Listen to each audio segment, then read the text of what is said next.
The Book of Judges, Chapter 1. The expedition and victory of Judah against the Canaanites, who are tolerated in many places. After the death of Joshua, the children of Israel consulted the Lord, saying, Who shall go up before us against the Canaanite, and shall be the leader of the war? And the Lord said, Judah shall go up. Behold, I have delivered the land into his hands. And Judah said to Simeon his brother, Come up with me into my lot, and fight against the Canaanite, that I also may go along with thee into thy lot. And Simeon went with him.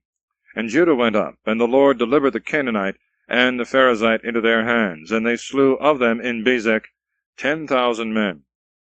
And they found Adonibezek in Bezek, and fought against him, and they defeated the Canaanite and the Perizzite. And Adonibezek fled, and they pursued after him, and took him, and cut off his fingers and toes. And Adonibezek said, 70 kings, having their fingers and toes cut off, gathered up the leavings of the meat under my table. As I have done, so hath God requited me. And they brought him to Jerusalem, and he died there. And the children of Judah, besieging Jerusalem, took it, and put it to the sword, and set the whole city on fire. And afterwards they went down and fought against the Canaanite, who dwelt in the mountains, and in the south, and in the plains. And Judah going forward against the Canaanite that dwelt in Hebron, the name whereof was in former times Kiriath-Arbi, slew Sisai, and Ahiman, and Tholmai. And departing from thence he went to the inhabitants of Debir, the ancient name of which was Kiriath-Sepher, that is, the city of letters. And Caleb said, He that shall take Kiriath-Sepher, and lay it waste, to him will I give my daughter Achsah to wife. And Othniel, the son of Kenaz, the younger brother of Caleb, having taken it, he gave him Achsah his daughter to wife. And as she was going on her way, her husband admonished her to ask a field of her father. And as she sighed, sitting on her ass, Caleb said to her, What aileth thee? And she answered, Give me a blessing, for thou hast given me a dry land. Give me also a watery land. So Caleb gave her the upper and the nether watery ground. And the children of the Kenite, the kinsmen of Moses, went up from the city of palms with the children of Judah into the wilderness of his lot, which is at the south side of Arad, and they dwelt with him. And Judah went with Simeon his brother, and they together defeated the Canaanites that dwelt in Sephath, and slew them. And the name of the city was called Hormah, that is, Anathema. And Judah took Gaza with its confines, and Ascalon and Acharon with their confines. And the Lord was with Judah, and he possessed the hill country, but was not able to destroy the inhabitants of the valley, because they had many chariots armed with scythes. And they gave Hebron to Caleb, as Moses had said, who destroyed out of it the 3 sons of Enak. But the sons of Benjamin did not destroy the Jebusites that inhabited Jerusalem, and the Jebusite hath dwelt with the sons of Benjamin in Jerusalem until this present day. The house of Joseph also went up against Bethel, and the Lord was with them. For when they were besieging the city, which before was called Luzah, they saw a man coming out of the city, and they said to him, Show us the entrance into the city, and we will show thee mercy. And when he had shown them, they smote the city with the edge of the sword, but that man and all his kindred they let go, who being sent away, went into the land of Hetham, and built there a city, and called it Luzah, which is so called until this day. Manasseh also did not destroy Bethsan, and Thanach with their villages, nor the inhabitants of Dor, and Jeblam, and Megiddo with their villages. And the Canaanite began to dwell with them. But after Israel was grown strong, he made them tributaries, and would not destroy them. Ephraim also did not slay the Canaanite that dwelt in Gezer, but dwelt with him. Zebulun destroyed not the inhabitants of Citron and Naalol, but the Canaanite dwelt among them, and became their tributaries. Aser also destroyed not the inhabitants of Echo, and of Sidon, and of Ahalab, and of Akazib, and of Helbah, and of Aphek, and of Rehob. And he dwelt in the midst of the Canaanites, the inhabitants of that land, and did not slay them. Naphtali also destroyed not the inhabitants of Bethsames, and of Bethanath, and he dwelt in the midst of the Canaanites, the inhabitants of the land, and the Bethsamites and Bethanites were tributaries to him. And the Amorites straitened the children of Dan in the mountain, and gave them not place to go down to the plain. And he dwelt in the mountain Hares, that is, of potsherds, in Ilon and Salabim. And the hand of the house of Joseph was heavy upon him, and he became tributary to him. And the border of the Amorite was from the ascent of the Scorpion, the rock, and the higher places. Chapter 2. An angel reproveth Israel. They weep for their sins. After the death of Josiah they often fall, and repenting are delivered from their afflictions, but still fall worse and worse. And an angel of the Lord went up from Gilgal to the place of weepers, and said, I made you go out of Egypt, and have brought you into the land for which I swore to your fathers, and I promised that I would not make void my covenant with you forever, on condition that you should not make a league with the inhabitants of this land, but should throw down their altars, and you would not hear my voice. Why have you done this? Wherefore I would not destroy them from before your face, that you may have enemies, and their gods may be your ruin. And when the angel of the Lord spoke these words to all the children of Israel, they lifted up their voice and wept. And the name of that place was called the place of weepers, or of tears. And there they offered sacrifices to the Lord. And Joshua sent away the people, and the children of Israel went, every one to his own possession, to hold it. And they served the Lord all his days, and the days of the ancients, that lived a long time after him, and who knew all the works of the Lord, which he had done for Israel. And Joshua the son of Nun, the servant of the Lord, died, being 110 years old. And they buried him in the borders of his possession in Timnath-Sarah, in Mount Ephraim, on the north side of Mount Gaz. And all that generation was gathered to their fathers. And there arose others that knew not the Lord, and the works which he had done for Israel. The children of Israel did evil in the sight of the Lord, and they served Baalim. And they left the Lord, the God of their fathers, who had brought them out of the land of Egypt. And they followed strange gods, and the gods of the people that dwelt round about them.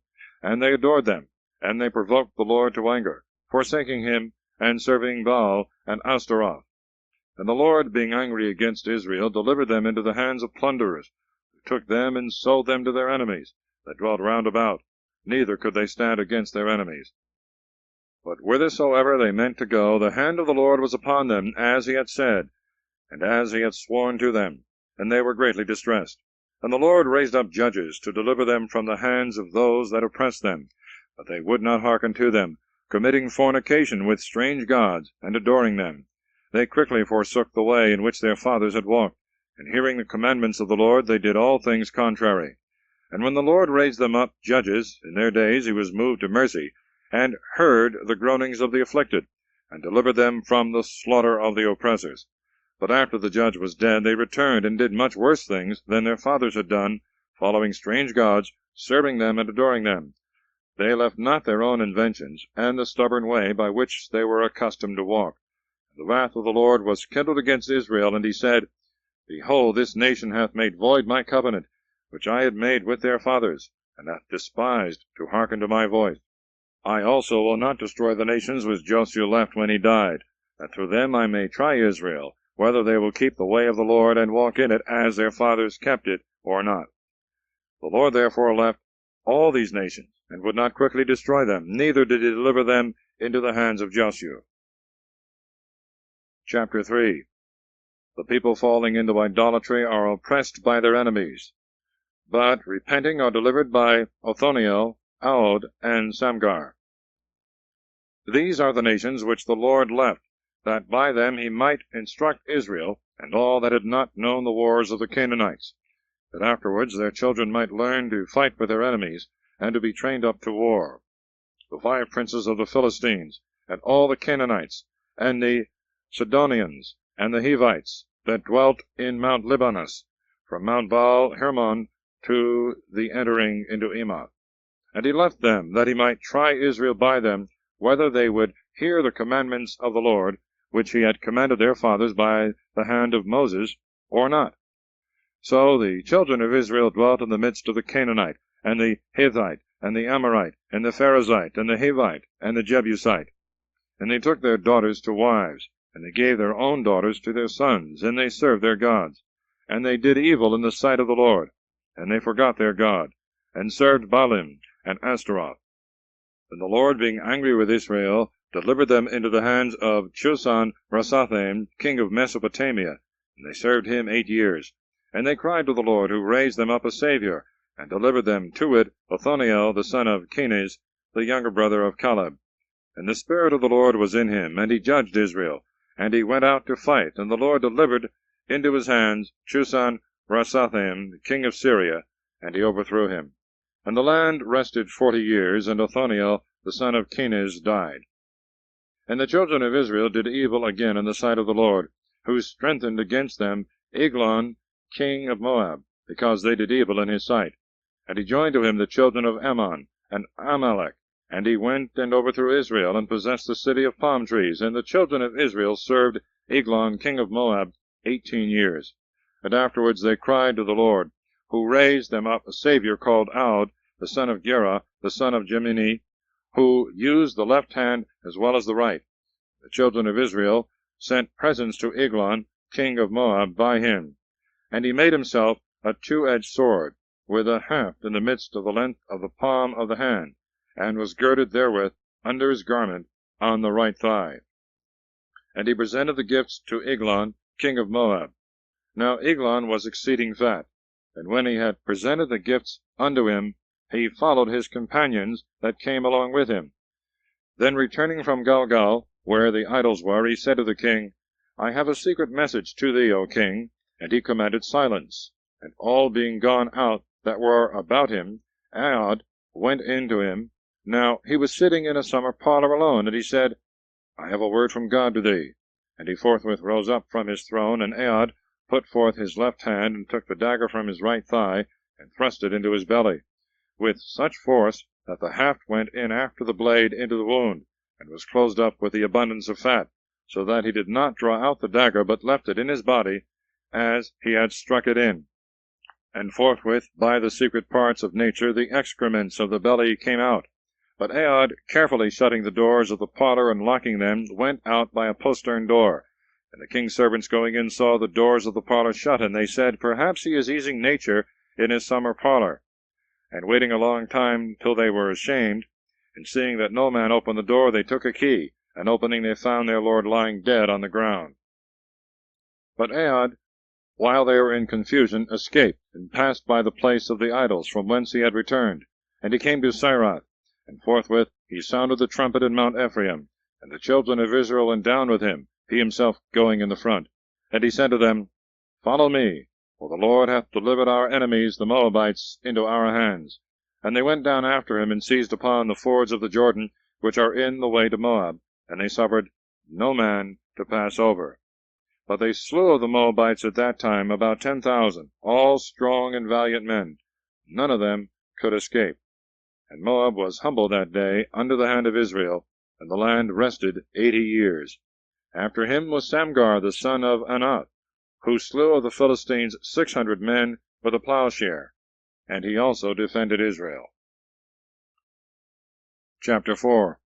Deborah and Barak deliver Israel from Jabin and Sisera. Jehu killeth Sisera. And the children of Israel again did evil in the sight of the Lord after the death of Aod. And the Lord delivered them up into the hands of Jabin king of Canaan, who reigned in Asor. And he had a general of his army named Sisera, and he dwelt in Harosheth of the Gentiles.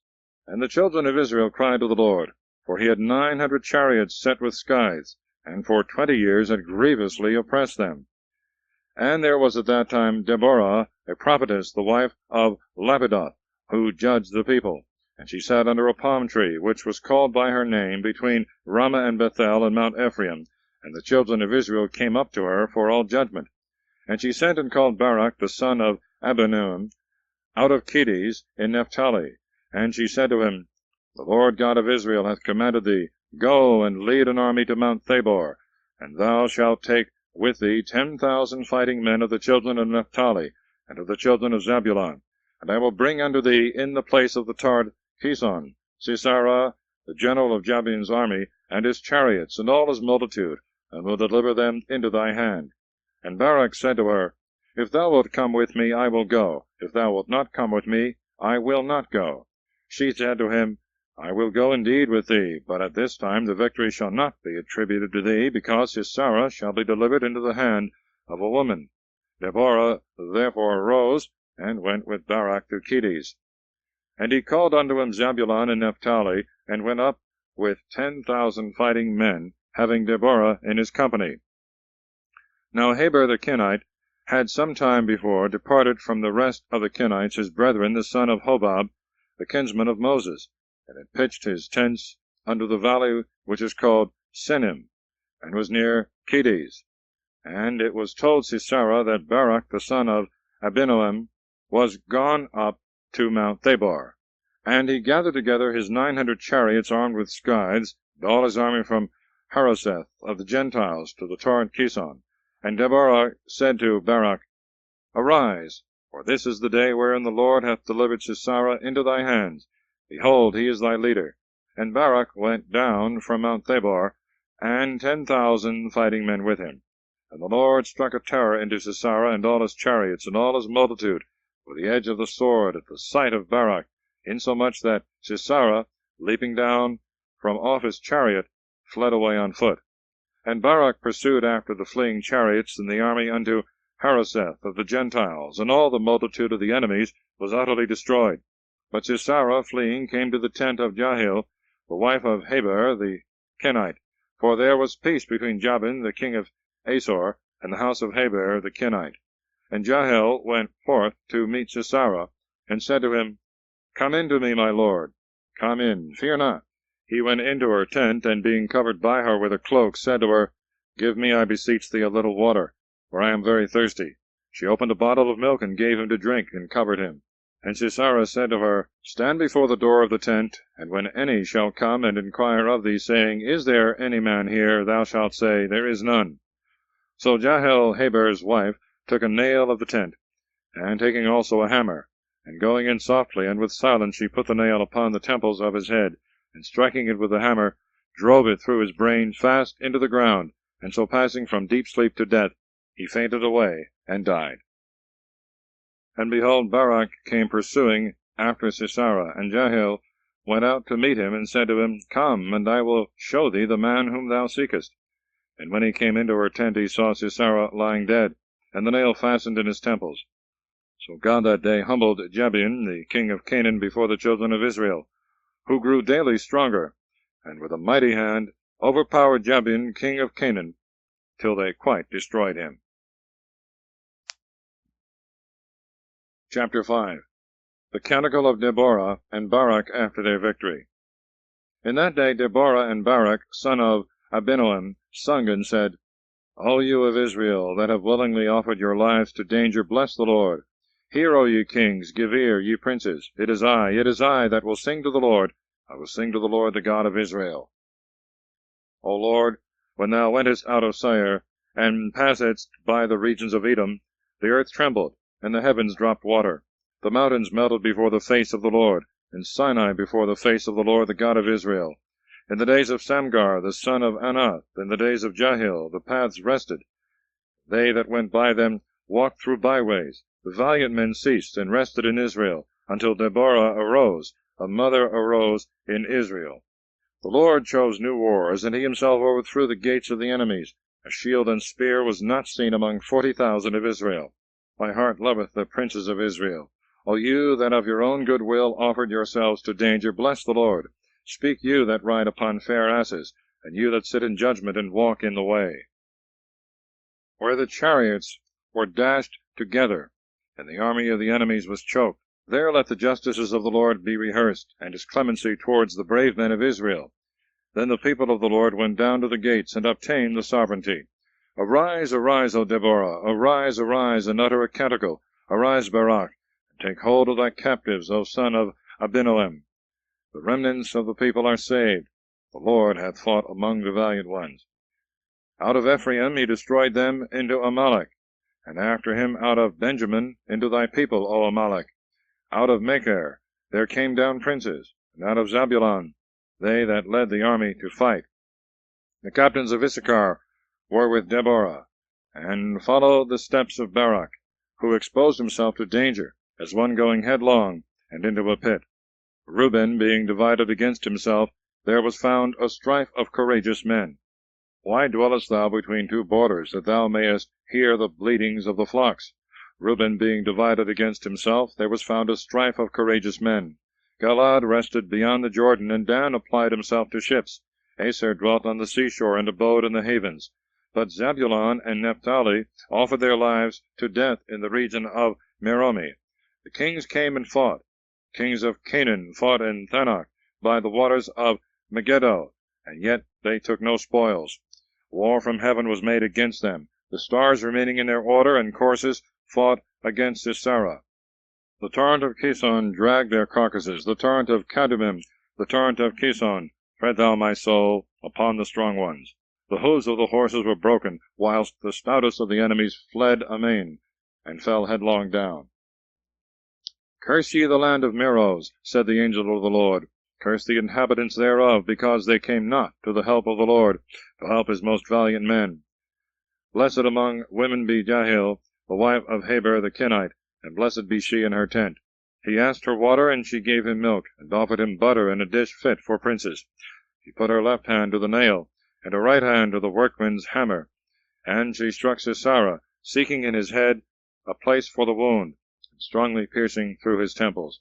At her feet he fell, he fainted and he died. He rolled before her feet, and he lay lifeless and wretched. His mother looked out at a window and howled, and she spoke from the dining room. Why is his chariot so long in coming back? Why are the feet of his horses so slow? One that was wiser than the rest of his wives returned this answer to her mother-in-law. Perhaps he is now dividing the spoils, and the fairest of the women is chosen out for him. Garments of divers colors are given to Sisera for his prey. Furniture of different kinds is heaped together to adorn the necks. So let all thy enemies perish, O Lord, but let them that love thee shine, as the sun shineth in his rising. And the land rested for 40 years. Chapter 6. The people for their sins are oppressed by the Midianites. Gideon is called to deliver them. And the children of Israel again did evil in the sight of the Lord, and he delivered them into the hand of Midian 7 years. And they were grievously oppressed by them, and they made themselves dens and caves in the mountains and strongholds to resist. And when Israel had sown, Midian and Amalek and the rest of the eastern nations came up, and pitching their tents among them, wasted all things as they were in the blade, even to the entrance of Gaza. And they left nothing at all in Israel for sustenance of life, nor sheep, nor oxen, nor asses. For they and all their flocks came with their tents, and like locusts filled all places, an innumerable multitude of men, and of camels, wasting whatsoever they touched. And Israel was humbled exceedingly in the sight of Midian. And he cried to the Lord, desiring help against the Midianites. And he sent unto them a prophet, and he spoke. Thus saith the Lord, the God of Israel, I made you to come out of Egypt, and brought you out of the house of bondage, and delivered you out of the hands of the Egyptians, and of all the enemies that afflicted you. And I cast them out at your coming in, and gave you their land. And I said, I am the Lord your God. Fear not the gods of the Amorites, in whose land you dwell. And you would not hear my voice. And an angel of the Lord came, and sat under an oak, that was in Ephraim, and belonged to Joash, the father of the family of Ezrai.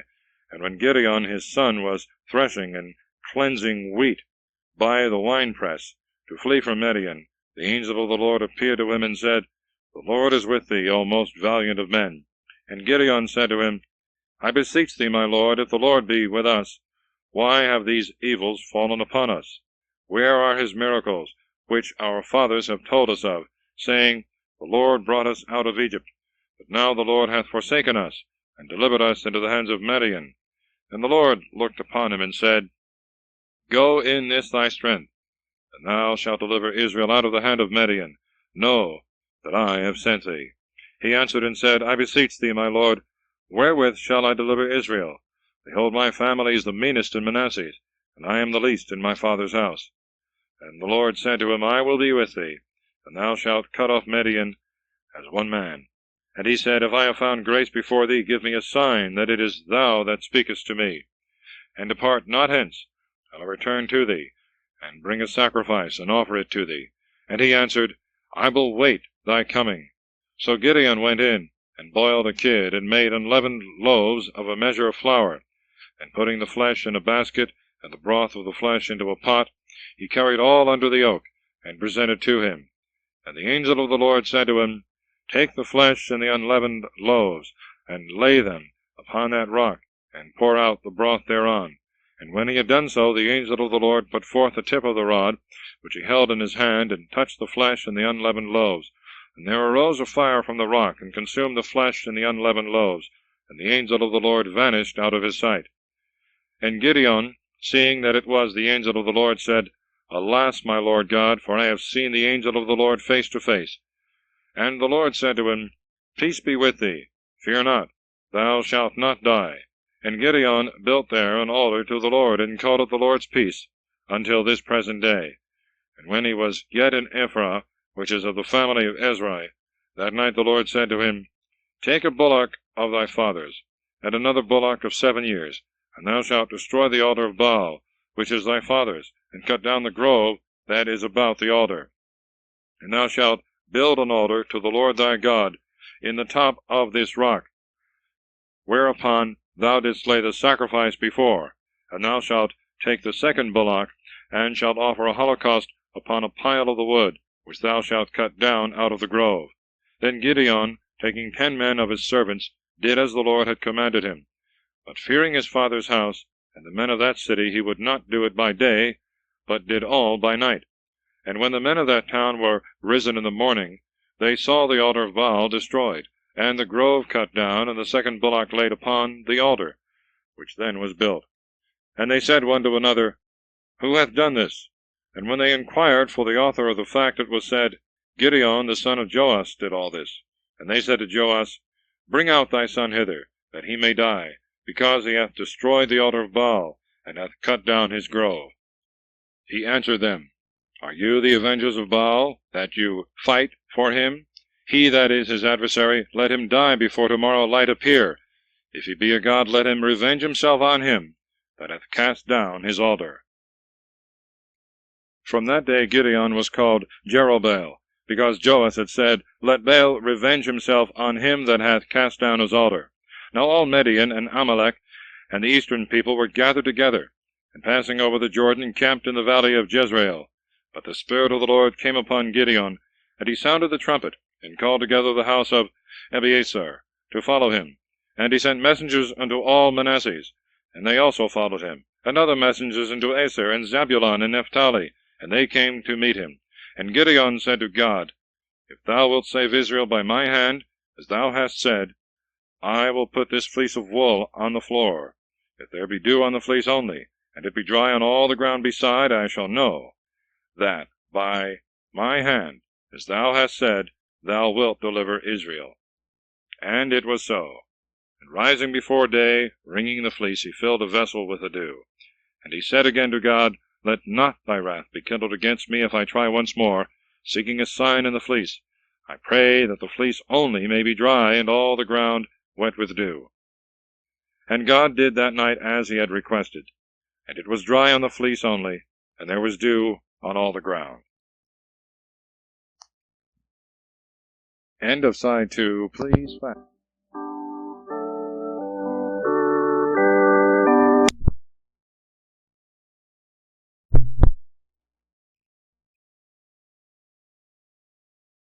The Book of Judges, Chapter 7. Gideon with 300 men, by stratagem, defeateth the Midianites. Then Jerubbaal, who is the same as Gideon, rising up early, and all the people with him, came to the fountain that is called Harod. Now the camp of Midian was in the valley on the north side of the high hill. And the Lord said to Gideon, The people that are with thee are many, and Midian shall not be delivered into their hands, lest Israel should glory against me, and say, I was delivered by my own strength.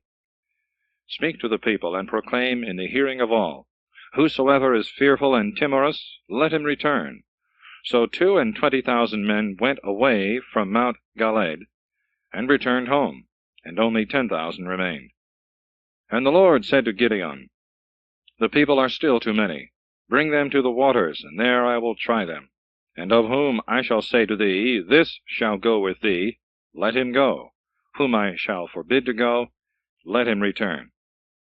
And when the people were come down to the waters, the Lord said to Gideon, They that shall lap the water with their tongues, as dogs are wont to lap, thou shalt set apart by themselves. But they that shall drink, bowing down their knees, shall be on the other side. And the number of them that had lapped water, casting it with the hand to their mouth, was 300 men. And all the rest of the multitude had drunk kneeling. And the Lord said to Gideon, By the 300 men that lapped water I will save you, and deliver Midian into thy hand, but let all the rest of the people return to their place. So taking victuals and trumpets according to their number, he ordered all the rest of the multitude to depart to their tents. And he with the 300 gave himself to the battle. Now the camp of Midian was beneath him in the valley.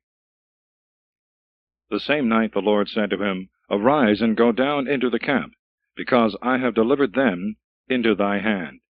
But if thou be afraid to go alone, let Pharaoh thy servant go down with thee. And when thou shalt hear what they are saying, then shall thy hands be strengthened, and thou shalt go down more secure to the enemy's camp. And he went down with Pharaoh his servant into part of the camp, where was the watch of men in arms. But Midian and Amalek, and all the eastern people, lay scattered in the valley, as a multitude of locusts. Their camels also were innumerable, as the sand that lieth on the seashore. And when Gideon was come, one told his neighbor a dream, and in this manner related what he had seen. I dreamt a dream, and it seemed to me as if a hearth cake of barley bread rolled and came down into the camp of Midian. And when it was come to a tent, it struck it, and beat it down flat to the ground. He to whom he spoke answered, This is nothing else but the sword of Gideon the son of Joash, a man of Israel. For the Lord hath delivered Midian, and all their camp into his hand. And when Gideon had heard the dream and the interpretation thereof, he adored, and returned to the camp of Israel, and said, Arise, for the Lord hath delivered the camp of Midian into our hands. And he divided the 300 men into 3 parts, and gave them trumpets in their hands, and empty pitchers, and lamps within the pitchers. And he said to them, What you shall see me do, do you the same. I will go into one part of the camp, and do you as I shall do. When the trumpet shall sound in my hand, do you also blow the trumpets on every side of the camp. And Gideon and the 300 men that were with him went into part of the camp, at the beginning of the midnight watch. And the watchmen, being alarmed, they began to sound their trumpets, and to clap the pitchers one against another. And when they sounded their trumpets in 3 places round about the camp, and had broken their pitchers, they held their lamps in their left hands, and with their right hands the trumpets which they blew, and they cried out, The sword of the Lord and of Gideon, standing every man in his place round about the enemy's camp. So all the camp was troubled, and crying out and howling they fled away. And the 300 men nevertheless persisted, sounding the trumpets. And the Lord sent the sword into all the camp, and they killed one another, fleeing as far as Bethsetta, and the border of Abel-Mahulah in Tebath. But the men of Israel, shouting from Naphtali and Aser, and from all Manasseh, pursued after Midian. And Gideon sent messengers into all Mount Ephraim, saying, Come down to meet Midian, and take the waters before them to Beth-barah and the Jordan. And all Ephraim shouted, and took the waters before them, and the Jordan as far as Beth-barah. And having taken 2 men of Midian, Oreb and Zeb, Oreb they slew in the rock of Oreb, and Zeb in the winepress of Zeb. And they pursued Midian, carrying the heads of Oreb and Zeb to Gideon, beyond the waters of the Jordan. Chapter 8. Gideon appeaseth the Ephraimites, taketh Zebah and Salmanah, destroyeth Succoth and Phanuel, refuseth to be king, maketh an ephod of the gold of the prey, and dieth in a good old age. The people return to idolatry. And the men of Ephraim said to him, What is this that thou meanest to do, that thou wouldst not call us when thou wentest to fight against Midian? And they chid him sharply, and almost offered violence. And he answered them, What could I have done like to that which you have done? Is not one bunch of grapes of Ephraim better than the vintages of Ebiezer? The Lord hath delivered into your hands the princes of Midian, Oreb and Zeb. What could I have done like to what you have done? And when he had said this, their spirit was appeased, with which they swelled against him.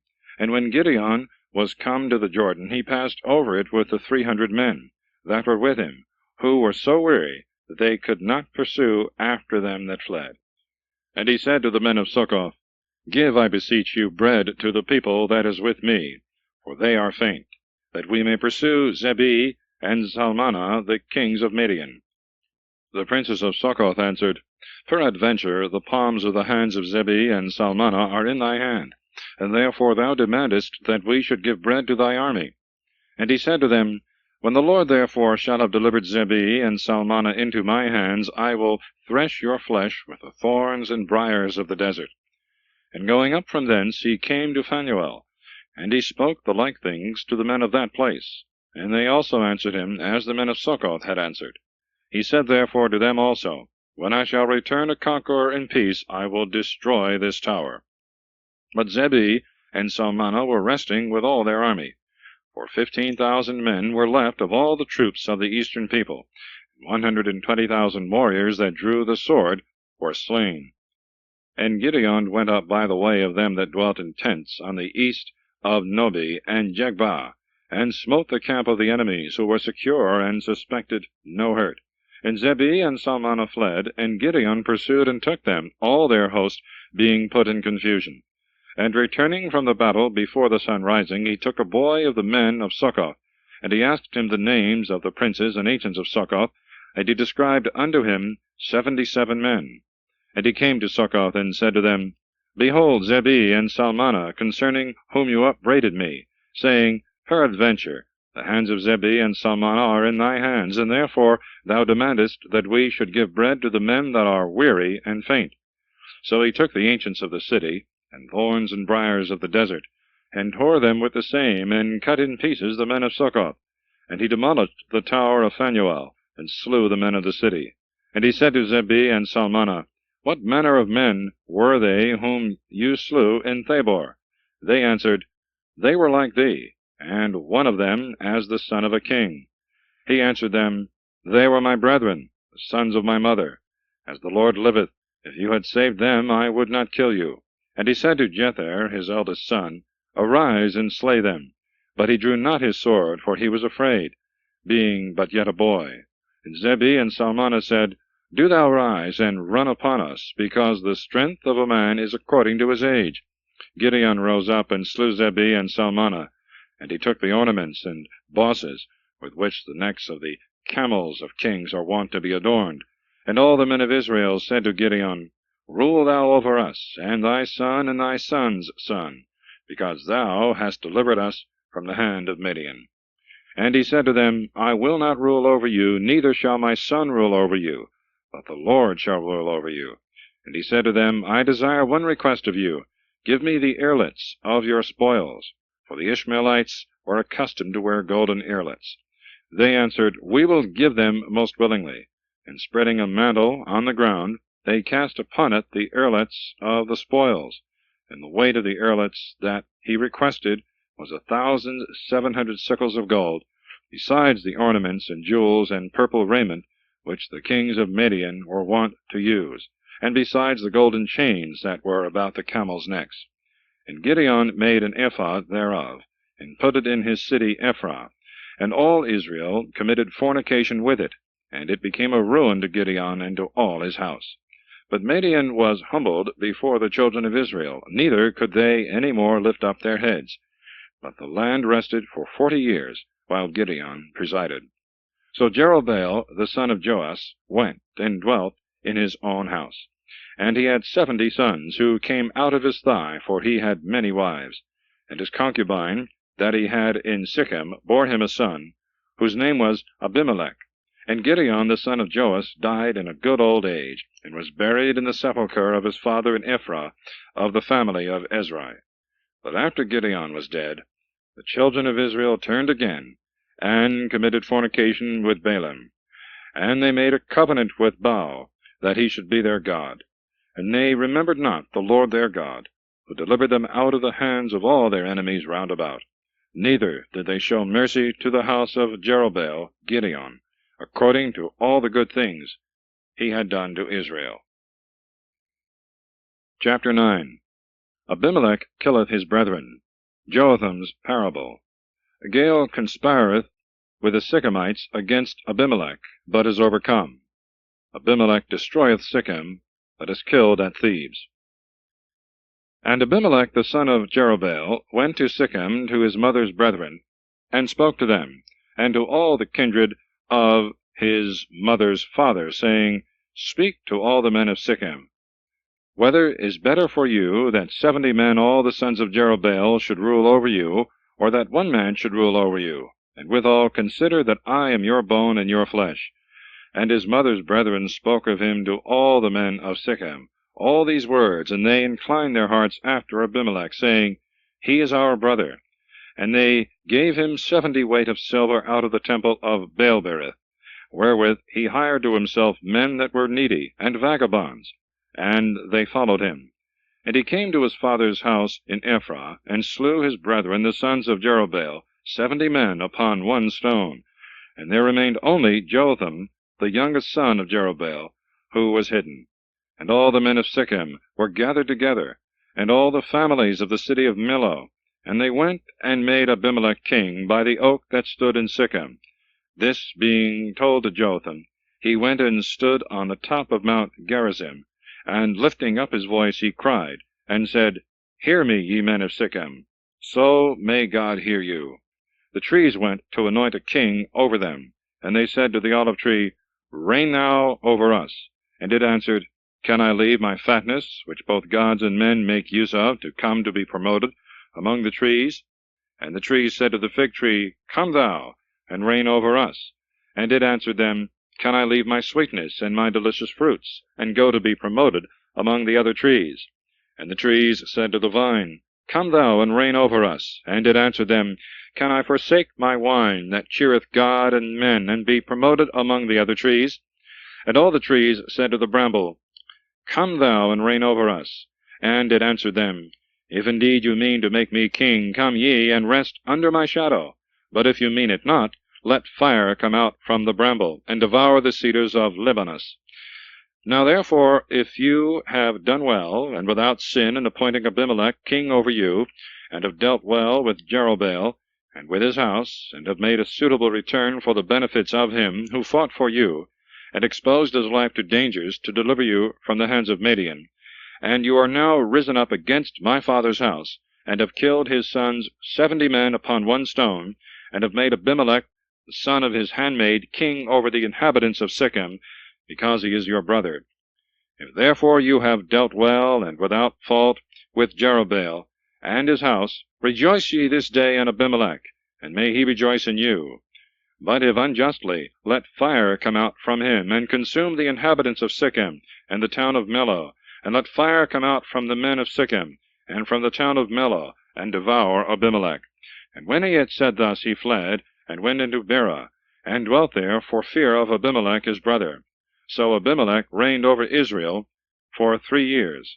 And the Lord sent a very evil spirit between Abimelech and the inhabitants of Sichem, who began to detest him, and to leave the crime of the murder of the 70 sons of Jerubbaal, and the shedding of their blood, upon Abimelech their brother, and upon the rest of the princes of the Sychemites, who aided him.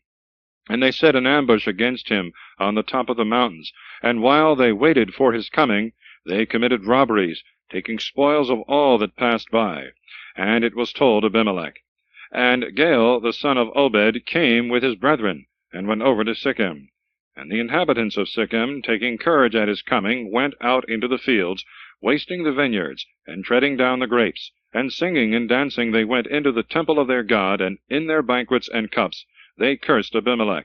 And Gaal the son of Obed cried, Who is Abimelech, and what is Sichem, that we should serve him? Is he not the son of Jerubbaal, and hath made Zebul his servant ruler over the men of Emor, the father of Sichem? Why then shall we serve him? Would to God that some man would put this people under my hand, that I might remove Abimelech out of the way. And it was said to Abimelech, Gather together the multitude of an army, and come. For Zebul, the ruler of the city, hearing the words of Gaal the son of Obed, was very angry, and sent messengers privately to Abimelech, saying, Behold, Gaal the son of Obed is coming into Shechem with his brethren, and endeavoureth to set the city against thee. Arise therefore in the night with the people that is with thee, and lie hid in the field. And betimes in the morning at sun rising set upon the city. And when he shall come out against thee with his people, do to him what thou shalt be able. Abimelech therefore arose with all his army by night, and laid ambushes near Shechem in 4 places. And Gaal the son of Obed went out, and stood in the entrance of the gate of the city. And Abimelech rose up, and all his army with him from the places of the ambushes. And when Gaal saw the people, he said to Zebul, Behold, a multitude cometh down from the mountains. And he answered him, Thou seest the shadows of the mountains, as if they were the heads of men, and this is thy mistake. Against Gaal said, Behold, there cometh people down from the middle of the land, and one troop cometh by the way that looketh towards the oak. And Zebul said to him, Where is now thy mouth wherewith thou sayest, Who is Abimelech, that we should serve him? Is not this the people which thou didst despise? Go out and fight against him. So Gaal went out in the sight of the people of Shechem, and fought against Abimelech, who chased and put him to flight, and drove him to the city. And many were slain of his people, even to the gate of the city. And Abimelech sat down in Rumah, but Zebul drove Gaal and his companions out of the city, and would not suffer them to abide in it. So the day following the people went out into the field, and it was told Abimelech. And he took his army, and divided it into 3 companies, and laid ambushes in the fields. And seeing that the people came out of the city, he arose, and set upon them, with his own company assaulting and besieging the city, whilst the 2 other companies chased the enemies that were scattered about the field. And Abimelech assaulted the city all that day, and took it, and killed the inhabitants thereof, and demolished it, so that he sowed salt in it. And when they who dwelt in the tower of Shechem had heard this, they went into the temple of their god Berith, where they had made a covenant with him, and from thence the place had taken its name, and it was exceeding strong. Abimelech, also hearing that the men of the tower of Shechem were gathered together, went up into Mount Selmon, he and all his people with him. And taking an axe, he cut down the bough of a tree, and laying it on his shoulders, and carrying it, he said to his companions, What you see me do, do you out of hand. So they cut down boughs from the trees, every man as fast as he could, and followed their leader. And surrounding the fort, they set it on fire. And so it came to pass that with the smoke and with the fire 1,000 persons were killed, men and women together, of the inhabitants of the tower of Shechem. Then Abimelech, departing from thence, came to the town of Thebes, which he surrounded and besieged with his army. And there was in the midst of the city a high tower, to which both the men and the women were fled together, and all the princes of the city. And having shut and strongly barred the gate, they stood upon the battlements of the tower to defend themselves.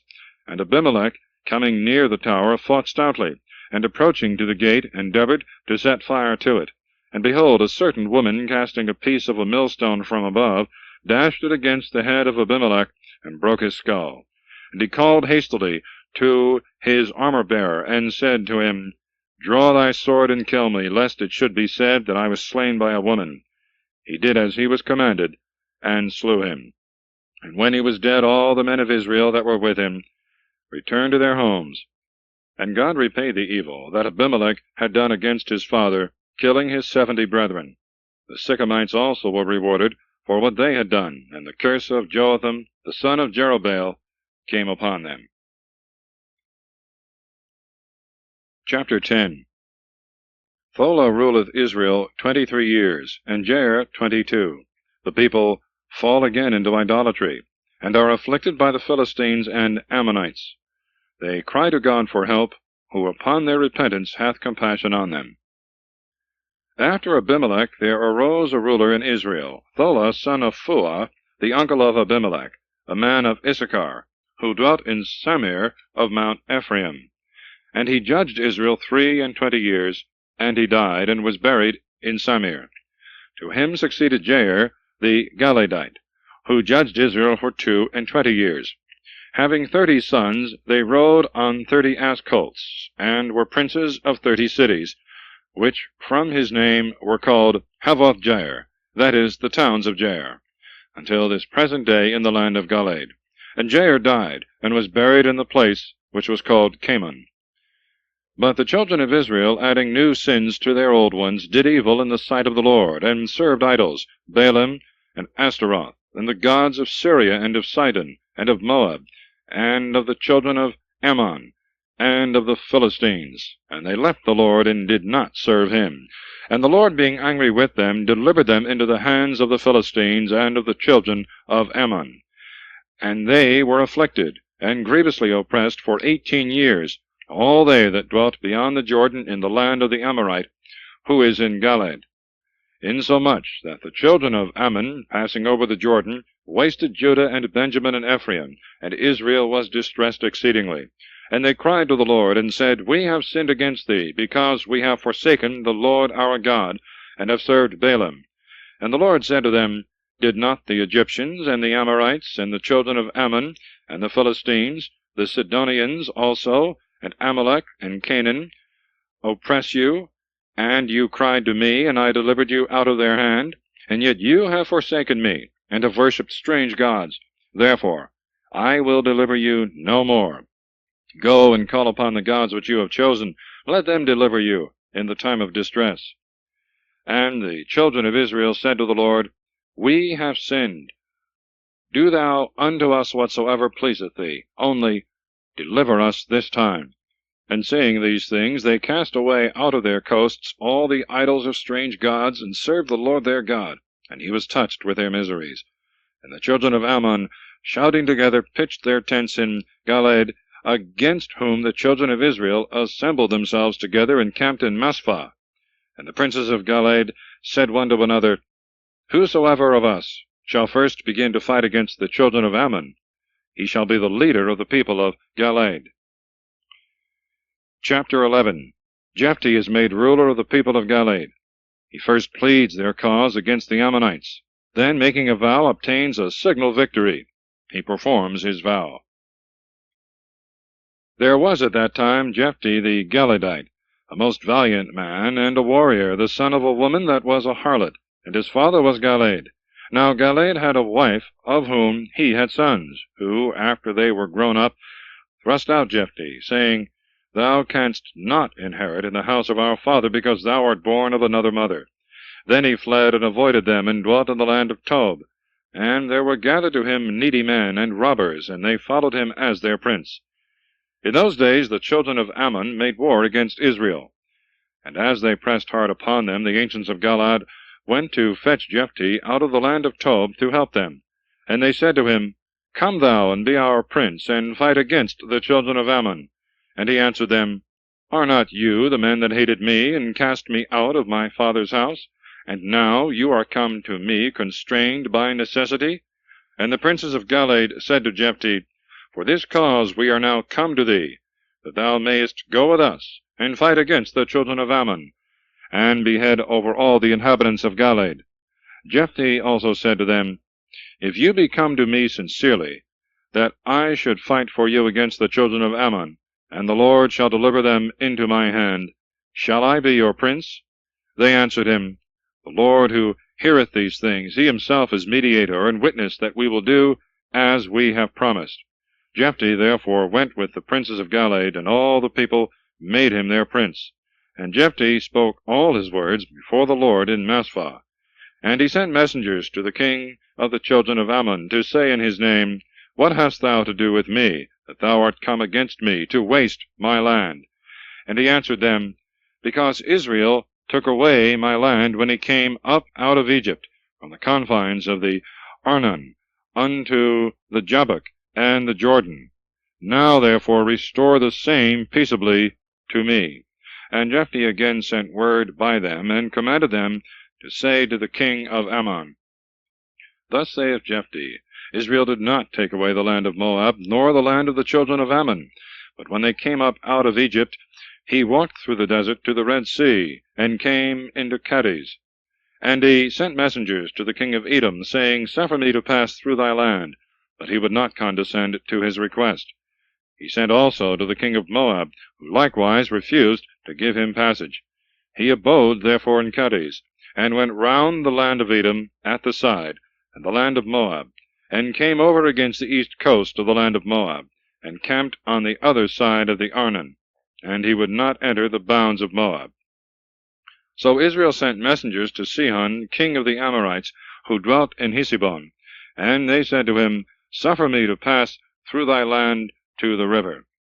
But he also, despising the words of Israel, suffered him not to pass through his borders, but gathering an infinite multitude, went out against him to Jessa, and made strong opposition.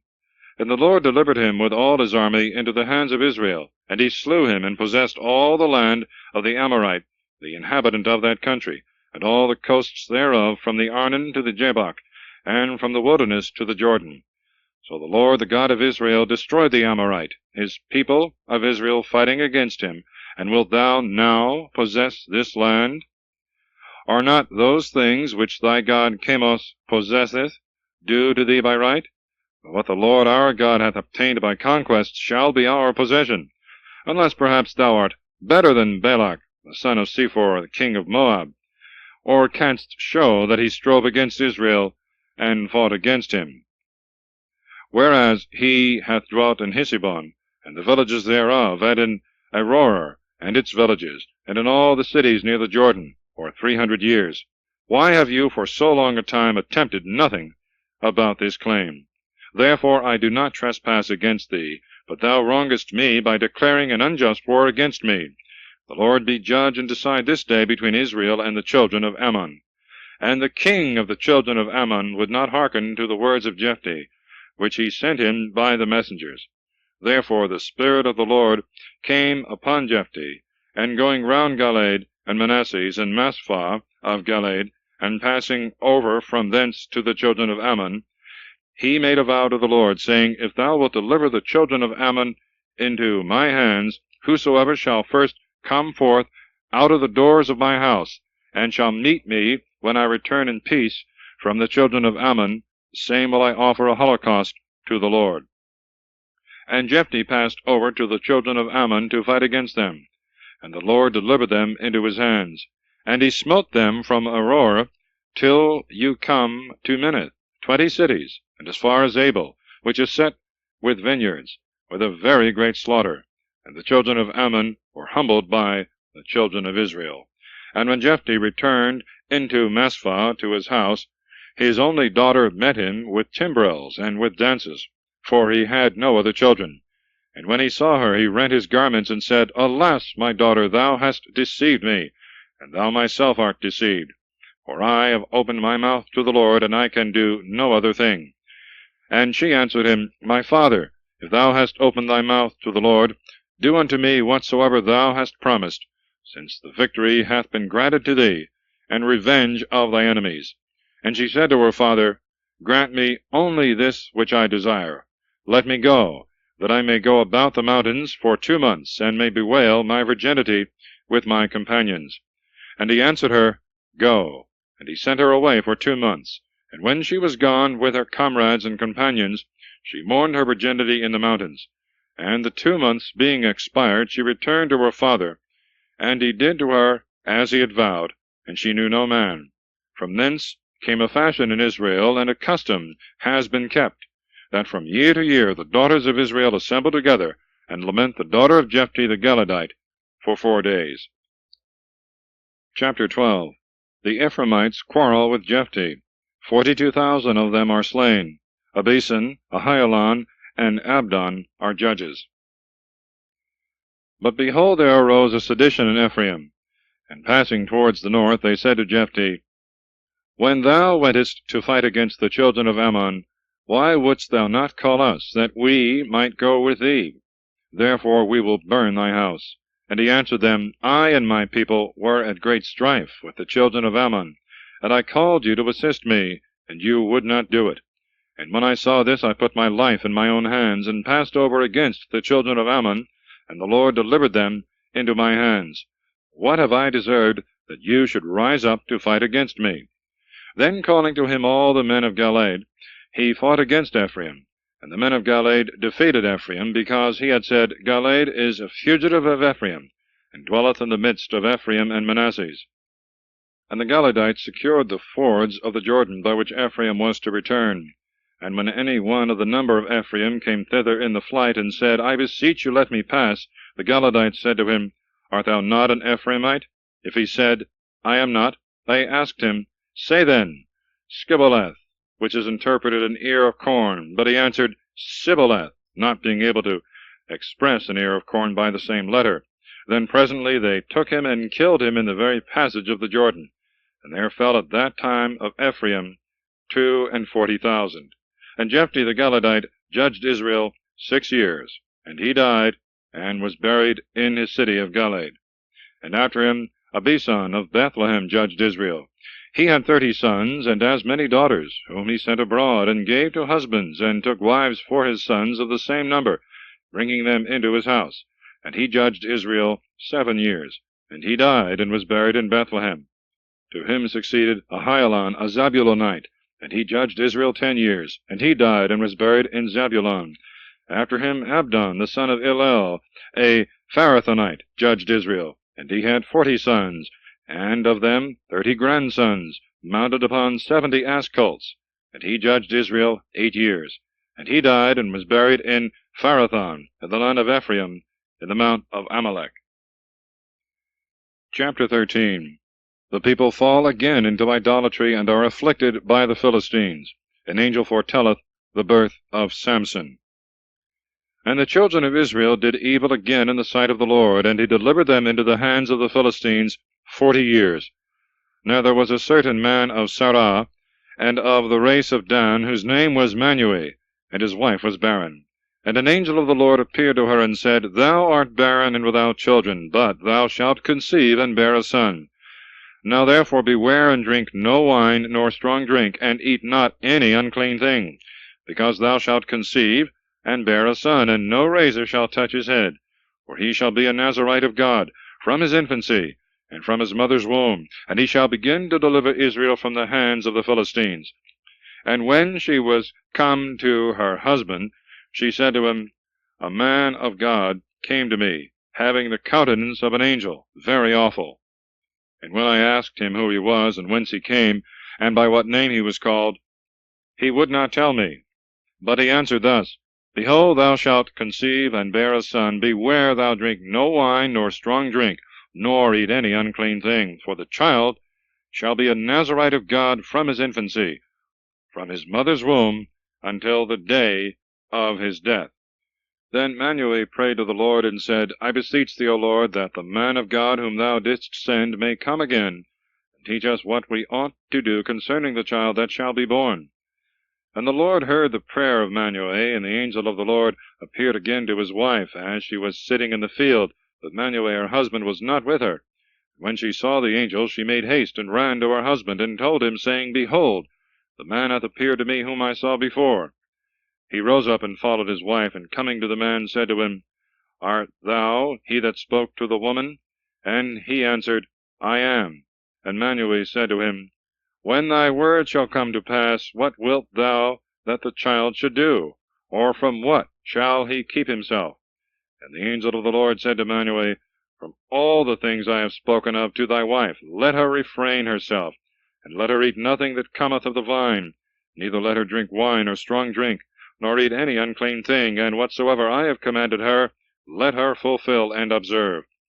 And Manuel said to the angel of the Lord, I beseech thee to consent to my request, and let us dress a kid for thee. And the angel answered him, If thou press me, I will not eat of thy bread. But if thou wilt offer a holocaust, offer it to the Lord. And Manuel knew not it was the angel of the Lord. And he said to him, What is thy name, that, if thy word shall come to pass, we may honor thee? And he answered him, Why askest thou my name, which is wonderful? Then Manuel took a kid of the flocks, and the libations, and put them upon a rock, offering to the Lord, who doth wonderful things. And he and his wife looked on. And when the flame from the altar went up towards heaven, the angel of the Lord ascended also in the flame. And when Manuel and his wife saw this, they fell flat on the ground. And the angel of the Lord appeared to them no more. And forthwith Manuel understood that it was an angel of the Lord. And he said to his wife, We shall certainly die, because we have seen God. And his wife answered him, If the Lord had a mind to kill us, he would not have received a holocaust and libations at our hands, neither would he have showed us all these things, nor have told us the things that are to come. And she bore a son, and called his name Samson. And the child grew, and the Lord blessed him. And the Spirit of the Lord began to be with him in the camp of Dan, between Sarah and Eshtaol. Chapter 14. Samson desireth a wife of the Philistines. He killeth a lion, in whose mouth he afterwards findeth honey, his marriage feast, and riddle, which is discovered by his wife. He killeth and strippeth 30 Philistines. His wife taketh another man. Then Samson went down to Thamnathah, and seeing there a woman of the daughters of the Philistines, he came up and told his father and his mother, saying, I saw a woman in Thamnathah of the daughters of the Philistines. I beseech you, take her for me to wife. And his father and mother said to him, Is there no woman among the daughters of thy brethren, or among all my people, that thou wilt take a wife of the Philistines, who are uncircumcised? And Samson said to his father, Take this woman for me, for she hath pleased my eyes. Now his parents knew not that the thing was done by the Lord, and that he sought an occasion against the Philistines. For at that time the Philistines had dominion over Israel. Then Samson went down with his father and mother to Thamnathah, and when they were come to the vineyards of the town, behold, a young lion met him raging and roaring. And the Spirit of the Lord came upon Samson, and he tore the lion as he would have torn a kid in pieces, having nothing at all in his hand. And he would not tell this to his father and mother. And he went down and spoke to the woman that had pleased his eyes. And after some days returning to take her, he went aside to see the carcass of the lion. And behold, there was a swarm of bees in the mouth of the lion, and a honeycomb. And when he had taken it in his hands, he went on eating. And coming to his father and mother, he gave them of it, and they ate. But he would not tell them that he had taken the honey from the body of the lion. So his father went down to the woman, and made a feast for his son Samson, for so the young men used to do. And when the citizens of that place saw him, they besought him 30 companions to be with him. And Samson said to them, I will propose to you a riddle, which, if you declare unto me within the 7 days of the feast, I will give you 30 shirts, and as many coats. But if you shall not be able to declare it, you shall give me 30 shirts, and the same number of coats. They answered him, Put forth the riddle, that we may hear it. And he said to them, Out of the eater came forth meat, and out of the strong came forth sweetness. And they could not in 3 days expound the riddle. And when the 7th day came, they said to the wife of Samson, Soothe thy husband, and persuade him to tell thee what the riddle meaneth.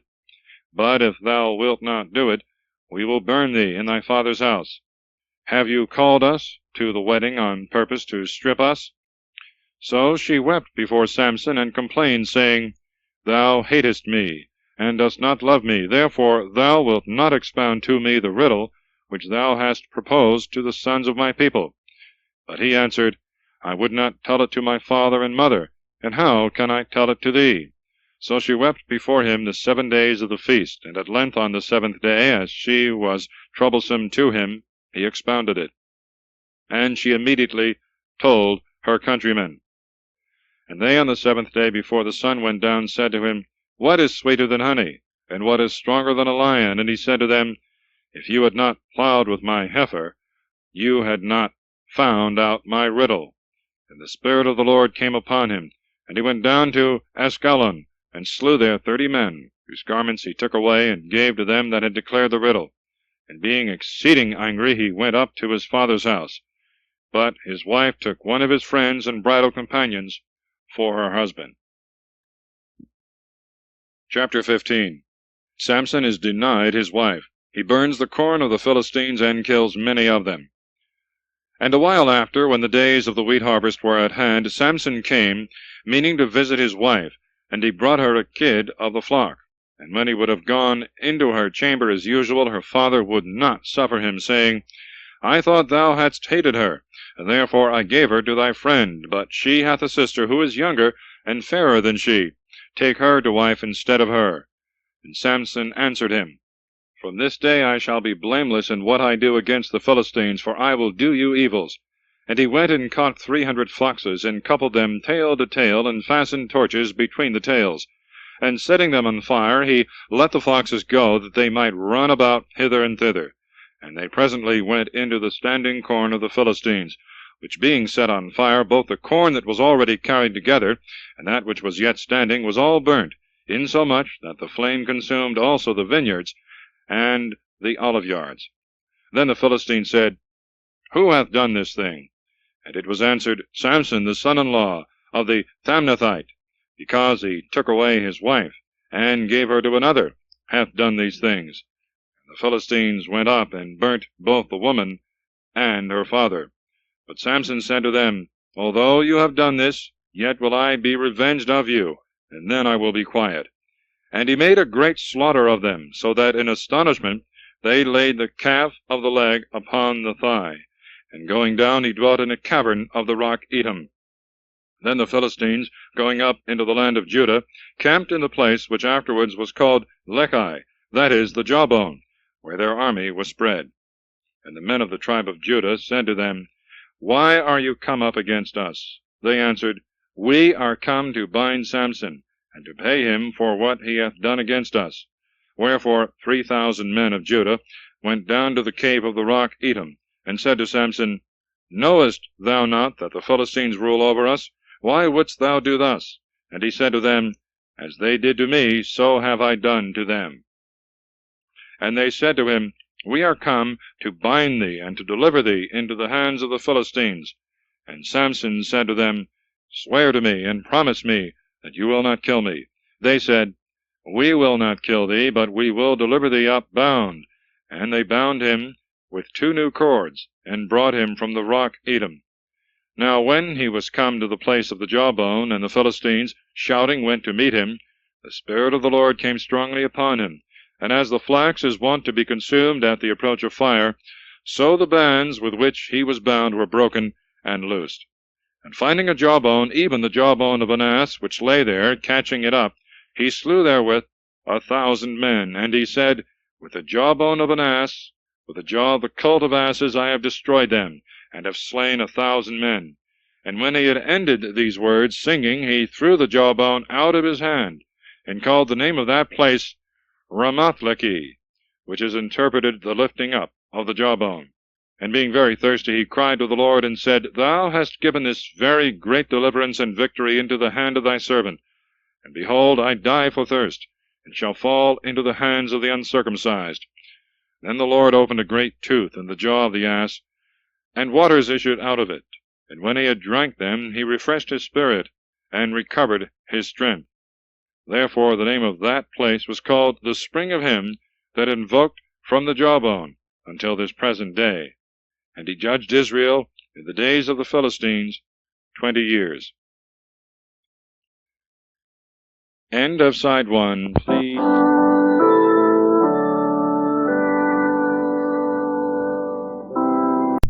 Chapter 16. Samson is deluded by Delilah, and falls into the hands of the Philistines. His death. He went also into Gaza, and saw there a woman, a harlot, and went in unto her. And when the Philistines had heard this, and it was noised about among them that Samson was come into the city, they surrounded him, setting guards at the gate of the city, and watching there all the night in silence, that in the morning they might kill him as he went out. But Samson slept till midnight, and then rising, he took both the doors of the gate, with the posts thereof, and the bolt, and laying them on his shoulders, carried them up to the top of the hill, which looketh towards Hebron. After this he loved a woman who dwelt in the valley of Sorek, and she was called Delilah. And the princes of the Philistines came to her, and said, Deceive him, and learn of him wherein his great strength lieth, and how we may be able to overcome him, to bind and afflict him, which, if thou shalt do, we will give thee every one of us 1,100 pieces of silver.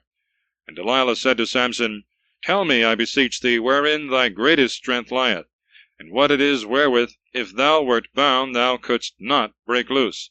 And Samson answered her, If I shall be bound with 7 cords made of sinews not yet dry, but still moist, I shall be weak like other men. And the princes of the Philistines brought unto her 7 cords, such as he spoke of, with which she bound him.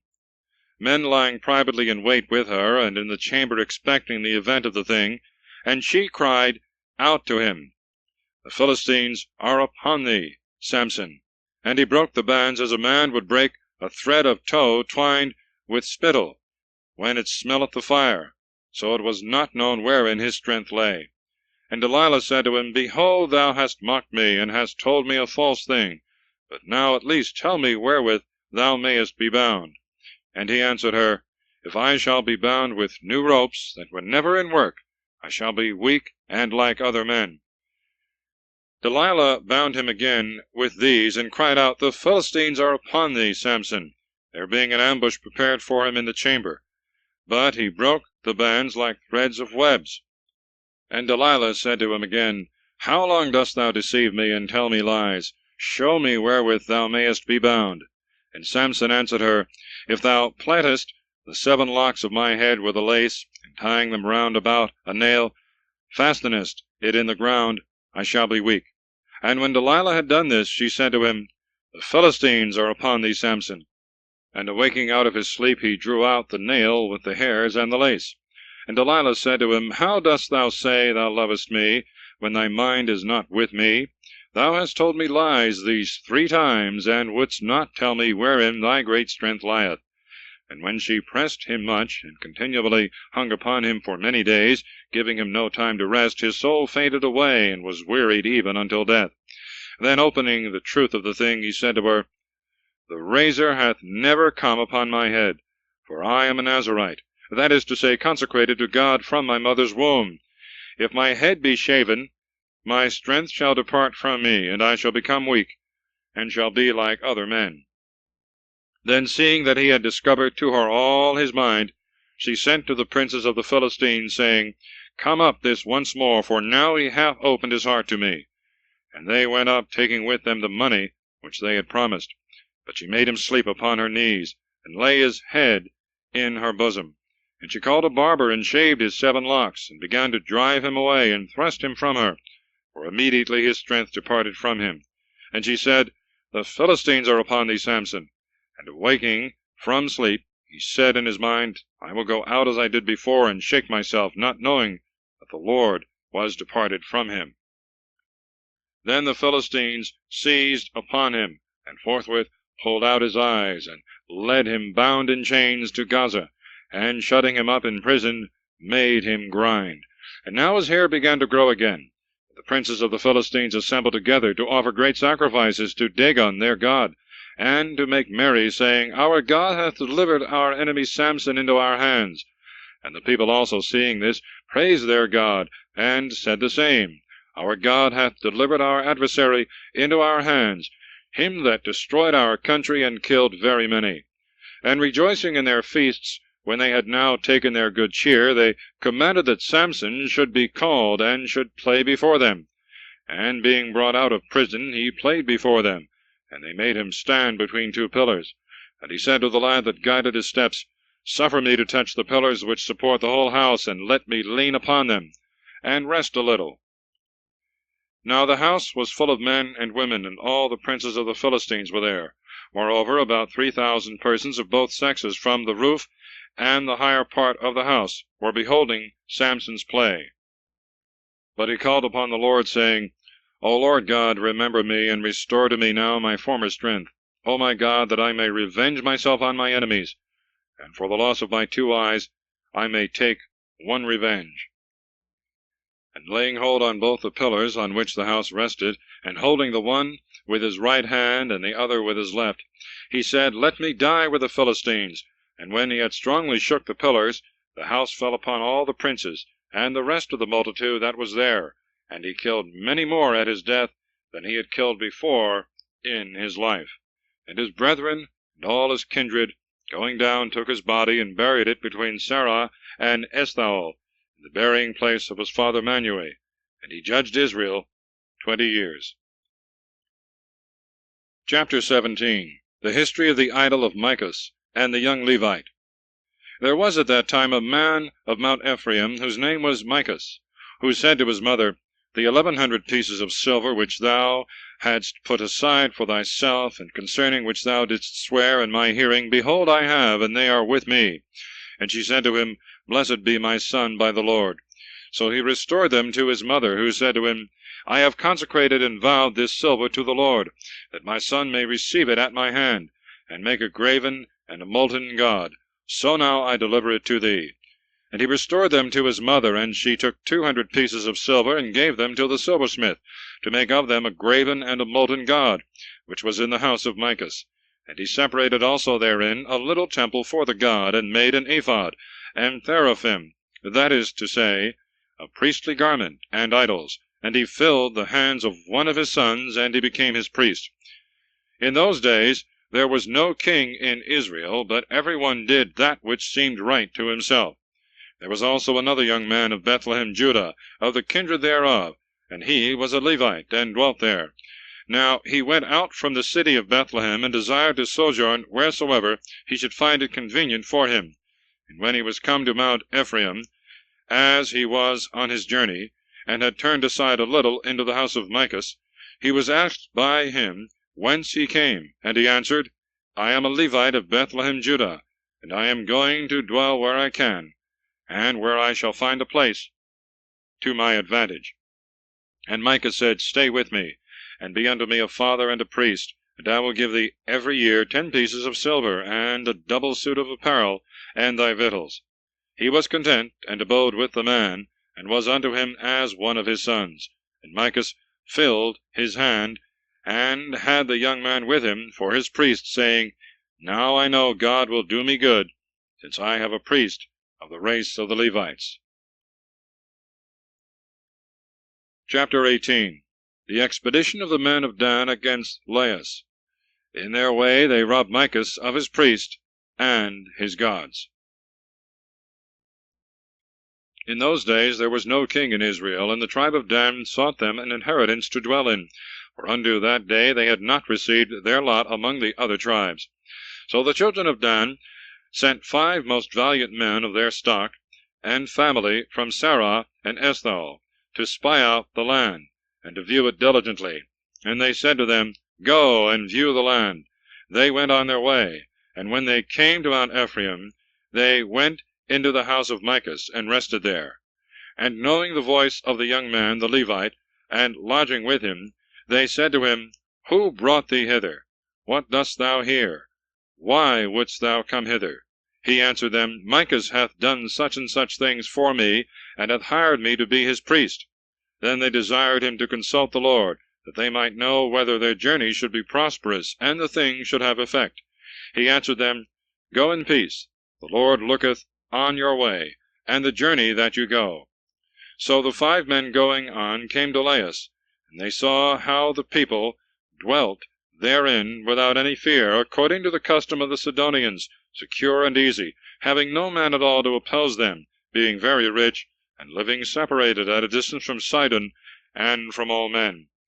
And they returned to their brethren in Sarai and Eshthal, who asked them what they had done, to whom they answered, Arise, and let us go up to them, for we have seen the land which is exceeding rich and fruitful. Neglect not, lose no time, let us go and possess it. There will be no difficulty. We shall come to a people that is secure, into a spacious country, and the Lord will deliver the place to us, in which there is no want of anything that groweth on the earth. There went therefore of the kindred of Dan to it from Sarai and Eshthal 600 men, furnished with arms for war. And going up they lodged in Kiriathaim of Judah, which place from that time is called the camp of Dan, and is behind Kiriathaim.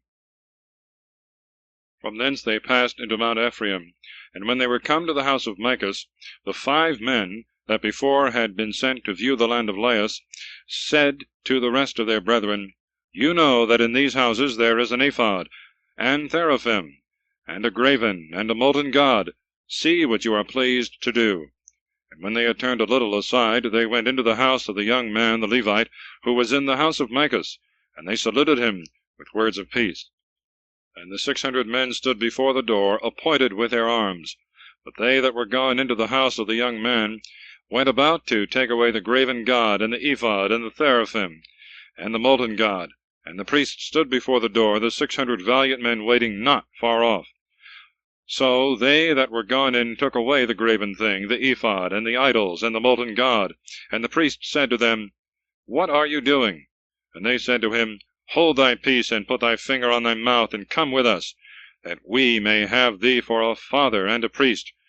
Whether is better for thee to be a priest in the house of one man, or in a tribe and family in Israel?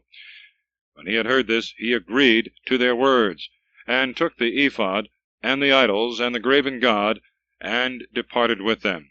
And when they were going forward, and had put before them the children and the cattle and all that was valuable, and were now at a distance from the house of Micus, the men that dwelt in the houses of Micus, gathering together, followed them, and began to shout out after them.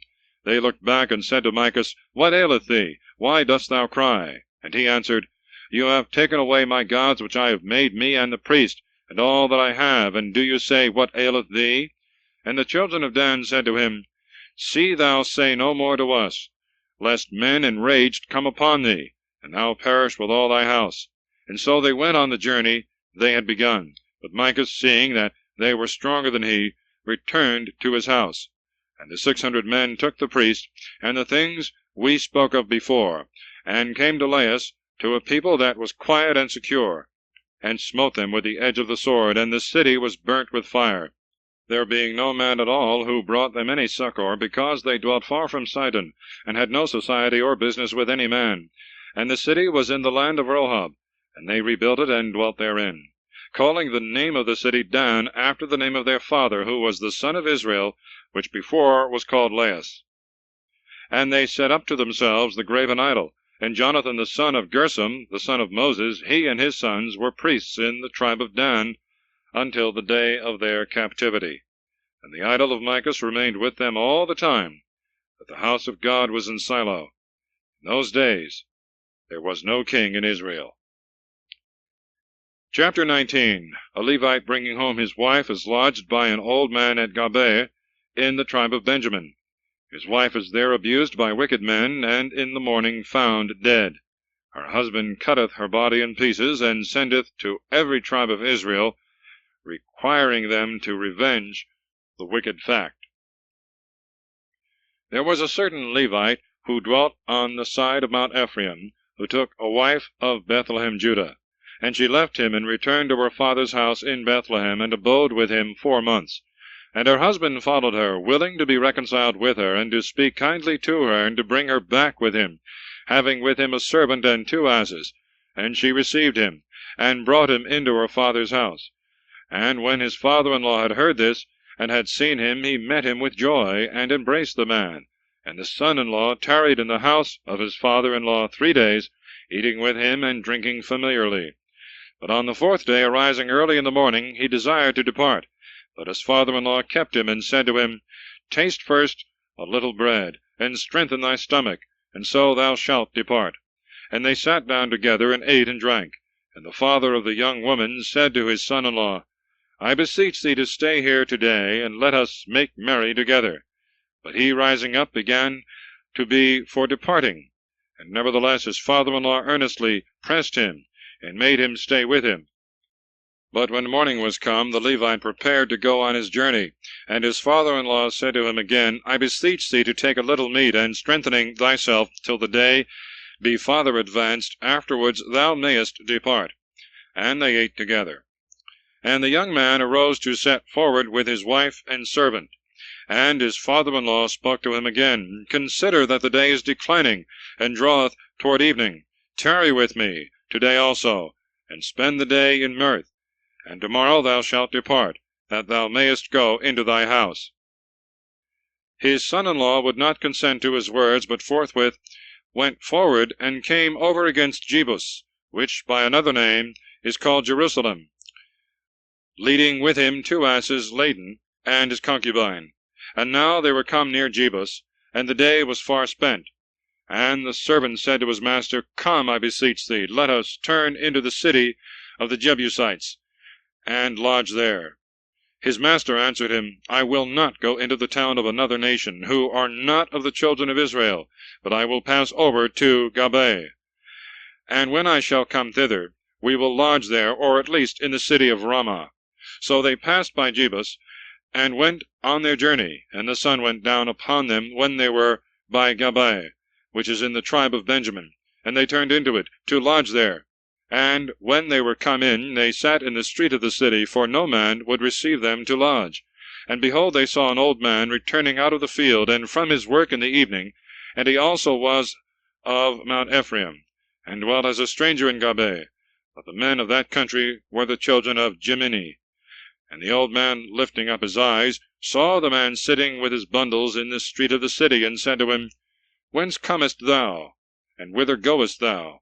He answered him, We came out from Bethlehem, Judah, and we are going to our home, which is on the side of Mount Ephraim, from whence we went to Bethlehem. And now we go to the house of God, and none will receive us under his roof. We have straw and hay for provender of the asses, and bread and wine for the use of myself and thy handmaid, and of the servant that is with me. We want nothing but lodging. And the old man answered him, Peace be with thee. I will furnish all things that are necessary. Only, I beseech thee, stay not in the street. And he brought him into his house, and gave provender to his asses. And after they had washed their feet, he entertained them with a feast.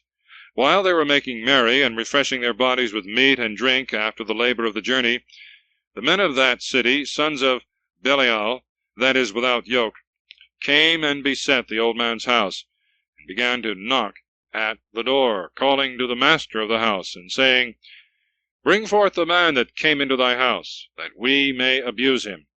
And the old man went out to them, and said, Do not so, my brethren, do not so wickedly, because this man is come into my lodging, and cease, I pray you, from this folly. I have a maiden daughter, and this man hath a concubine. I will bring them out to you, and you may humble them, and satisfy your lust. Only, I beseech you, commit not this crime against nature on the man. They would not be satisfied with his words, which the man seeing brought out his concubine to them, and abandoned her to their wickedness. And when they had abused her all the night, they let her go in the morning. But the woman at the dawning of the day came to the door of the house where her lord lodged, and there fell down. And in the morning the man arose, and opened the door, that he might end the journey he had begun. And behold, his concubine lay before the door, with her hands spread on the threshold. He, thinking she was taking her rest, said to her, Arise, and let us be going. But as she made no answer, perceiving she was dead, he took her up, and laid her upon his ass, and returned to his house. And when he was come home, he took a sword, and divided the dead body of his wife with her bones into 12 parts, and sent the pieces into all the borders of Israel. And when every one had seen this, they all cried out, There was never such a thing done in Israel from the day that our fathers came up out of Egypt until this day. Give sentence, and decree in common what ought to be done. Chapter 20. The Israelites warring against Benjamin are twice defeated, but in the third battle the Benjamites are all slain, saving 600 men. Then all the children of Israel went out and gathered together as one man from Dan to Bersabeh, with the land of Galeed, to the Lord in Masphah. And all the chiefs of the people and all the tribes of Israel met together in the assembly of the people of God, 400,000 footmen fit for war. Nor were the children of Benjamin ignorant that the children of Israel were come up to Masphah. And the Levite, the husband of the woman that was killed, being asked how so great a wickedness had been committed, answered, I came into Gabah of Benjamin with my wife, and there I lodged. And behold, the men of that city in the night beset the house wherein I was, intending to kill me, and abuse my wife with an incredible fury of lust, so that at last she died. And I took her, and cut her in pieces, and sent the parts into all the borders of your possession, because there never was so heinous a crime, and so great an abomination committed in Israel. You are all here, O children of Israel, determined what you ought to do. And all the people standing answered, as by the voice of one man, We will not return to our tents, neither shall any one of us go into his own house, but this we will do in common against Gabah. We will take 10 men of 100 out of all the tribes of Israel, and 100 out of 1,000, and 1,000 out of 10,000, to bring victuals for the army, that we might fight against Gabah of Benjamin, and render to it for its wickedness what it deserveth. And all Israel were gathered together against the city as one man, with one mind and one counsel. And they sent messengers to all the tribe of Benjamin, to say to them, Why hath so great an abomination been found among you? Deliver up the men of Gabah, that have committed this heinous crime, that they may die, and and the evil may be taken away out of Israel. But they would not hearken to the proposition of their brethren the children of Israel. But out of all the cities which were of their lot, they gathered themselves together into Gabaa, to aid them, and to fight against the whole people of Israel.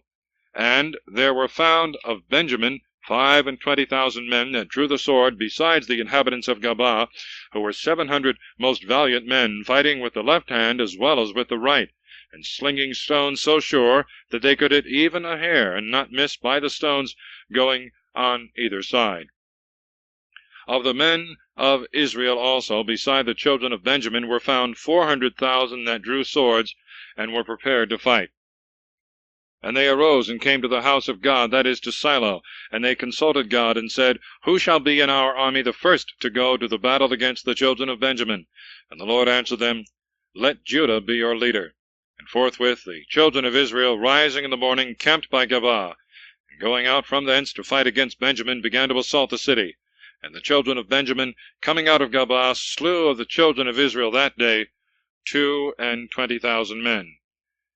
And Israel, trusting in their strength and their number, set their army in array in the same place where they had fought before. Yet so that they first went up, and wept before the Lord until night, and consulted him, and said, Shall I go out any more to fight against the children of Benjamin and my brethren, or not? And he answered them, Go up against them, and join battle. And when the children of Israel went out the next day to fight against the children of Benjamin, the children of Benjamin sallied forth out of the gates of Gabaa, and, meeting them, made so great a slaughter of them, as to kill 18,000 men that drew the sword. Wherefore all the children of Israel came to the house of God, and sat and wept before the Lord. And they fasted that day till the evening, and offered to him holocausts and victims of peace offerings, and inquired of him concerning their state. At that time the ark of the covenant of the Lord was there, and Phinehas the son of Eleazar, the son of Aaron, was over the house. So they consulted the Lord, and said, Shall we go out any more to fight against the children of Benjamin our brethren, or shall we cease? And the Lord said to them, Go up, for tomorrow I will deliver them into your hands. And the children of Israel set ambushes around about the city of Gabaa, and they drew up their army against Benjamin the third time, as they had done the first and second. And the children of Benjamin boldly issued out of the city, and seeing their enemies flee, pursued them a long way, so as to wound and kill some of them, as they had done the first and second day, whilst they fled by two highways, whereof one goeth up to Bethel, and the other to Gabaa, and they slew about 30 men. For they thought to cut them off, as they did before. But they artfully, feigning a flight, designed to draw them away from the city, and by their seeming to flee to bring them to the highways aforesaid. Then all the children of Israel, rising up out of the places where they were, set their army in battle array, in the place which is called Baal-thamar.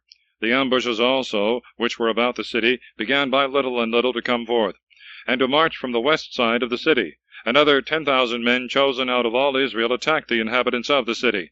And the battle grew hot against the children of Benjamin, and they understood not that present death threatened them on every side. And the Lord defeated them before the children of Israel, and they slew of them in that day 25,100, all fighting men, and that drew the sword. But the children of Benjamin, when they saw themselves to be too weak, began to flee, which the children of Israel, seeing, gave them place to flee, that they might come to the ambushes that were prepared, when they had set near the city. And they that were in ambush arose on a sudden out of their coverts, and whilst Benjamin turned their backs to the slayers, went into the city, and smote it with the edge of the sword. Now the children of Israel had given a sign to them, whom they had laid in ambushes, that after they had taken the city they should make a fire, that by the smoke rising on high they might show that the city was taken. And when the children of Israel saw this in the battle, for the children of Benjamin thought, they fled and pursued them vigorously, killing 30 men of their army, and perceived, as it were, a pillar of smoke rise up from the city. And Benjamin, looking back, saw that the city was taken, and that the flames ascended on high. They that before had made as if they fled, turning their faces, stood bravely against them, which the children of Benjamin, seeing, turned their backs, and began to go towards the way of the desert, the enemy pursuing them thither also. And they that fired the city came also out to meet them. And so it was, that they were slain on both sides by the enemies, and there was no rest of their men dying. They fell, and were beaten down on the east side, of the city Gabaa. And they that were slain in the same place were 18,000 men, all most valiant soldiers. And when they that remained of Benjamin saw this, they fled into the wilderness, and made towards the rock that is called Rimmon. In that flight, also as they were straggling and going different ways, they slew of them 5,000 men. And as they went farther, they still pursued them, and slew also other 2,000. And so it came to pass, that all that were slain of Benjamin in divers places were 25,000 fighting men, most valiant for war.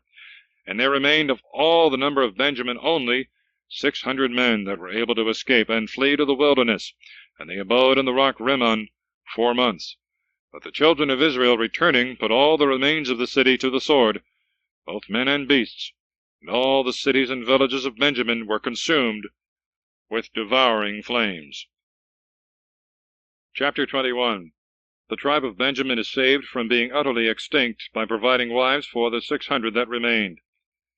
Now the children of Israel had also sworn in Maspah, saying, None of us shall give of his daughters to the children of Benjamin to wife. And they all came to the house of God in Shiloh, and abiding before him till the evening, lifted up their voices, and began to lament and weep, saying, O Lord God of Israel, why is so great an evil come to pass in thy people, that this day one tribe should be taken away from among us? Rising early the next day, they built an altar. It offered their holocausts and victims of peace. And they said, Who is there among all the tribes of Israel that came not up with the army of the Lord? For they had bound themselves with a great oath, when they were in Maspah, that whosoever were wanting should be slain. And the children of Israel, being moved with repentance for their brother Benjamin, began to say, One tribe is taken away from Israel. Whence shall they take wives? For we have all in general sworn not to give our daughters to them. Therefore they said, Who is there of all the tribes of Israel that came not up to the Lord to Maspah?